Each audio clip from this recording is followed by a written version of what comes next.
Gentlemen, welcome back to the second North American qualifier. As promised, we're jumping straight into Evil Geniuses action. But before we do, Walshy, we found out there's been a little bit of an upset. Team Envious already out of the tournament. That is absolutely unexpected. But the one thing I'll say to my credit, before that happened, I said, Envious has higher highs and lower lows than all these other top teams. Like I said, they could be better than EG's best A+ game. And they could also, you know, falter as we just saw today. But let's give credit to what was the squad's name again? Plumbers Inc. All right, well, Plumbers Inc. You just made a name for yourselves. So how awesome would that be if that was actually like some sort of plumbing sponsorship or whatever? It just happens to be like top plumbers out in like Florida, and they're just gonna blow up now because of this. Who you on right now? Because I'm watching Lunchbox hold down the bubble while both his teammates. Roy and TJ both pushing in to go for this flag grab, and looks like they were thwarted. So what do you make of that first push? It was trying to be very well structured, but unfortunately, as you said, it was thwarted. I'm still laughing at the whole plumber joke right there. I'm just imagining four plumbers just quitting the day job to go play Halo professionally. It'd be the dream. But currently on board with Snipe Down, as he's trying to make a sneaky little play. Of course, the flag is away, and we'll see who has that flag right now. Roy, and here's those little things that add up with Evil Geniuses. We saw how beforehand we had 3 different members of EG swarming in the base all at the same time. So like I said before, EG does everything together. They'll wait those few extra seconds, step together, but every little inch, every little flag toss that they could add onto there added up to the flag catch. Because as we saw right there were 3 members of EG taken down originally during this flag run. But they still got all the way to bottom pink and rallied it all the way back. And guess what? We now have a second flag being brought in by, I believe that is Lunchbox. Yep, and he's going to ground this in for style points. Nice play from Lunchbox. And again, you kind of mentioned it, just everyone from EG working perfectly together. You saw Roy after he got that initial flag, stayed back, just played a little bit defensively to make sure there was no counter pull. And whilst he did that, Lunchbox pushed all the way up the map and managed to get that flag out, and Lunchbox is going to be traded. But EG already 2-0 up, Walsh. This is not looking good for Eddys backpack right now. And the flag's away again. Yeah, I was going to say, it's not surprising that they're ahead, but surprised that they're winning this fast. Look at this third flag. Game's only been going on for 2 minutes and 15 seconds, and Roy is almost certainly going to be bringing this last flag in. This could be over. Score. Oh, big grenade comes in, though, from, I believe that was Sweaty Eddie, and that flag will be counterpulled by Trevor Holly. He's going to have that, just managed to get that away. Doesn't necessarily need to focus on that flag now, just needs to play for that return. As he turns around, Snipe Down will be there. He's going to have 2 as well as a Wild Teej runs into him. And unfortunately, I believe the flag was returned, but it's still in bottom center. But whole point being is, look at the difference in these flag runs between EG and Eddys backpack. We saw EG doing this methodical runs through the sides. Look at, when they do have him bomb center, they're taking their time just a little bit longer. Whereas it seems like Eddys backpack, they finally got their flag in their hands on the flag, like, get it back as fast as possible, run it right down the bottom middle. And it was not that structured. Whereas seems like EG got a little, I don't know, they got a little panic there after that last flag got out. But I'm almost certain that we're going to see EG do their last step again. Now, what EG's setup is on this is they'll send someone over towards the enemy bubble, and the bubble's on the carbine side. So what they do is they sit in there the entire time until they're actually ready to push in the flag. And so actually, look at Roy right now. Roy is sitting in this bubble. Whole point being is he wants to block spawns out of that bubble because that's such an advantageous spot, and then he'll collapse in after they get the kills, and then they'll run it out pink side or bomb center. So that was pretty much what they were going for. Unfortunately, Roy did fall. Flag was pulled for Eddys backpack. They managed to get that towards top middle, but Lethal, as you can see in third person count, will get that return relatively and the reason they do the bubble, they block the bubble spawns, is because it's going to allow the opponents to spawn either under the base or level 2, where they can get collapsed in on. And it doesn't allow them just to do a counter flank or a counter push to your base, because you notice right there, Roy was on that. He was on that stop. Basically, as soon as the enemy started spawning bubble, Roy was watching towards car 3 to stop those kills, and it was a pretty easy 3-0 for EG. I mean, obviously, Eddys backpack did a good job stopping that one flag cap, pushing theirs towards bomb center. But in the end, it was, you know, it was an EG game the whole way. EG looking very, very good off the break. As you would expect, though, you know, of course, this is a team that won the first qualifier. No problems so far for them. Very fast game, as you said, Walsh. 3-0 victory for them. That's, of course, the first map in a best of 3. For now, though, we're going to go to a quick commercial break. When we return, we'll be jumping into map number 2. Be right back.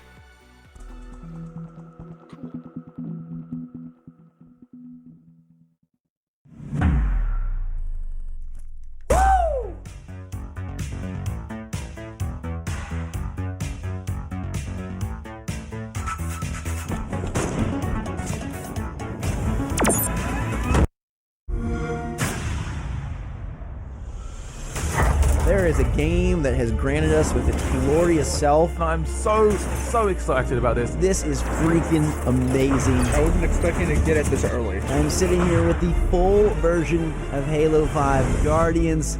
Halo 5 has arrived on our Xbox Ones. I'll punch you in the... Oh, punch the ground! Grenade. Yes. I love sticky grenades. I'm gonna try to get behind this guy. Ooh. He felt that in the morning. Bring in the Kraken. Oh. It's my favorite Halo game, and that's based off just like the first like hour and a half of it. I love it. It's really, really good. It's raining, it's pouring, and it's storming on your face. Come on, Linda, help me! Linda! Oh, thank you, I love you now. I'll do anything for you. Please start this video! Run your own! I just stopped way a long time ago! Peace out. That's not what I think it is it? A warthog? It is! Oh, I forgot about this. This is just a lot more fun than I thought it would be. I'm having all kinds of nostalgia. Oh my goodness! My driving has never been good in any game. Boom. Oh, that's awesome. He's still alive. There we go.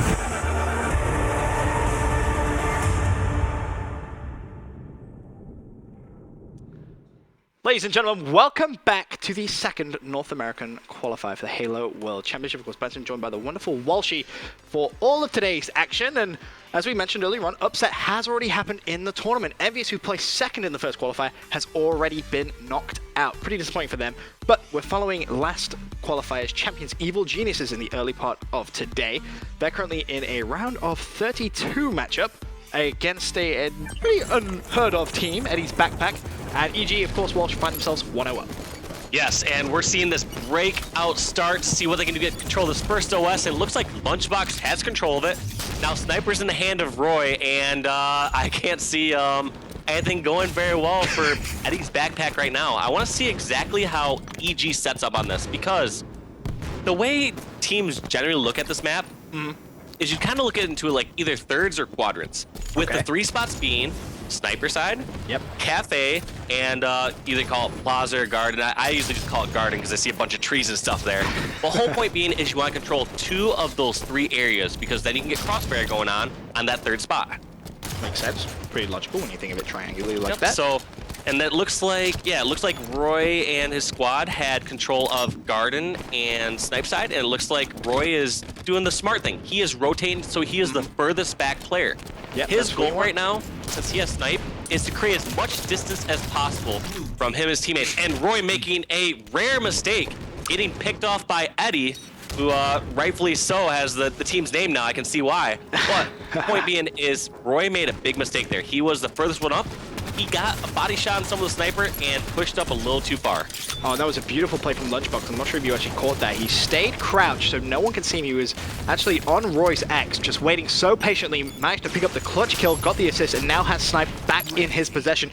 This could be huge for Evil Geniuses, who started off very strong. They controlled both of the, the Sniper Rifle and the OS, but then, as you said, a little bit of a mistake comes in from Roy, but Lunchbox able to kind of make up for that rare mistake. So currently the score 10-8, or in fact 11-8 now with Evil Geniuses. Good observation right there, is just saying how far Lunchbox is staying back and how smart he's playing that. Because right now, look at the difference here. Last time Roy kind of charged that, not knowing that there's 2 players there, and Lunchbox says, guess what? I'm gonna be better safe than sorry. I'm gonna back up towards Snipe side and see if I can get behind one of my teammates and let them kind of lead.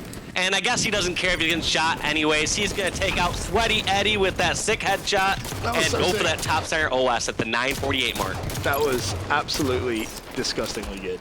That was so good. And as you mentioned, Lunchbox playing it super slow with the Sniper Rifle. Now he has OS as well. This could be very problematic for Eddys Backpack, because this is something we saw Evil Geniuses do in the North American Qualifier #1. They just set up, as you said, that kind of triangle formation so they can set up that perfect crossfire. When a team like Evil Geniuses is able to do that, Walsh, it's so hard to break. How do you actually break that perfect setup? What do you need to do if you're Eddys Backpack right now? It is tough. I mean, you need to focus on at least one side right there. But the problem is EG is so reactive. So 2 things I want to point out there is Lunchbox was not only just trying to go for like snipe kills and get picks across the map. He was going for the most threatening players. He realized that someone's behind him on that snipe ramp, so he came back to his teammate, double teamed that player, and then went back towards watching light rifle. The whole point is, EG not only works together as a team to get kills on players, they prioritize the most important and threatening players on the opposing team. Lethal just got a triple kill. Could be on for the overkill. It gets the overkill. Oh, that was very impressive shots. They managed to control the new snipers that came up, so they did actually have 2 in their possession before one fell, but it is still Lethal who has the sniper in his hands, and you look at that score, Walshy, it's starting to get a little bit out of control for Eddie's backpack. It's definitely not game over yet. Of course, anything can happen. You could see a couple of mistakes coming from Evil Geniuses, but I wouldn't hold my breath, that's for sure, as Lethal able to pick up another kill with that sniper rifle. And I want to point out one thing that EG does so well here. You pointed out earlier in the match when Lunchbox was in the garden area, crouching around. Now, you notice that going on again here from Lethal's POV. Every single one of his teammates that are up a little bit further, a lot of times you see crouching around, giving information, and Lethal's able to get these easy sniper headshots. You see how Lunchbox is up in that window right now, just giving that information to Lethal. Lethal goes over a crossfire and almost surely would be able to get a great angle. Great play by Eddie's backpack there by taking out Lethal. The whole point being is that EG were always in perfect crossfire positions just because they had their front players not getting killed. They're giving up that information, and their players in back, like the players with power weapons like Lethal, able to get those easy snipe headshots. And you saw a perfect example of there. As soon as Lethal actually fell, Lunchbox pushed forward, picked up an easy double kill. And that is exactly what you're talking about with those crossfires, and they managed to get OS once again.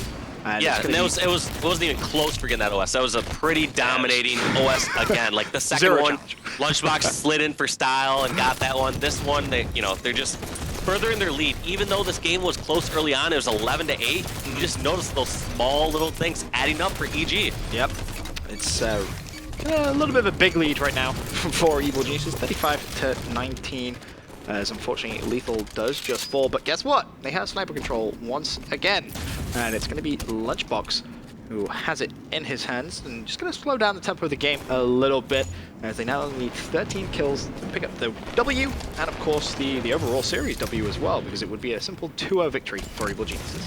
Yeah, still just going for those crossfire fights. You notice right now that his teammate and brother Roy was taken out, but it's okay, he had a splinter grenade to back himself up. And besides that, TJ was there. So either way, EG has so much going for them.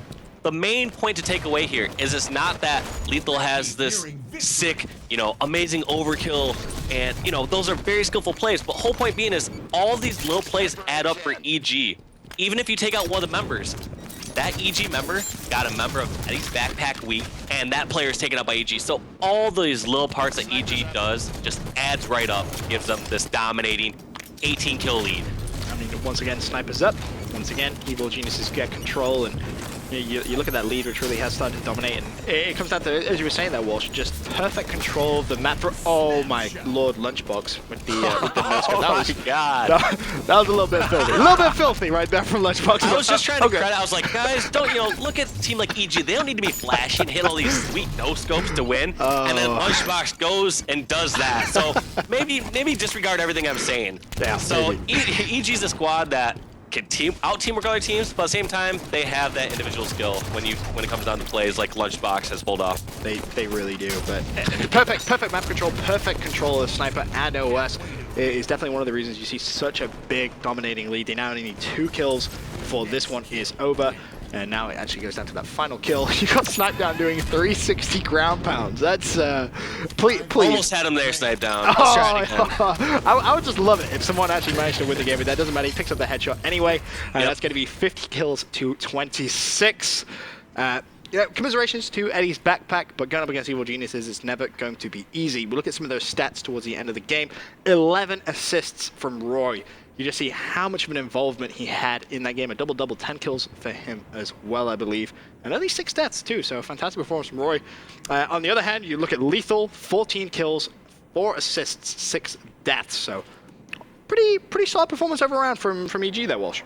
Yes, they all do what takes to be done. There's a lot of times where you'll notice like correlating stats that kind of show true to how the game went. Like someone like, Roy had least amount of kills, but also the most amount of assists.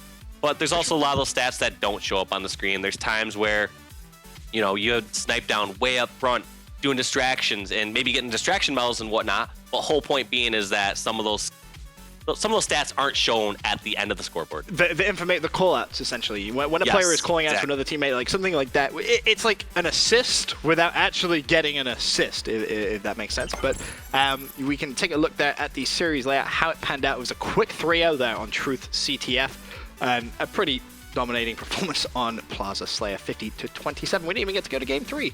Sad face, but doesn't matter. Well, we can't be surprised about that. Not if really. you asked me before the match started if Eddie's backpack was going to take EG to game 3, I would have. But having said that, did you or did you not think Envy was going to progress through today? That is true. Got him. Ouch. Yeah, Got I guess him. at the same time, if you asked me if Plumbing Inc. would have beaten Envy, that's true. I would have also ridiculed you. So Yes. maybe we're 1-1. You So, never all know, right. Walsh. Upsets happen. But for now, we're going to do a quick commercial break. When we return, though, more action from the second North American qualifier. Be right back.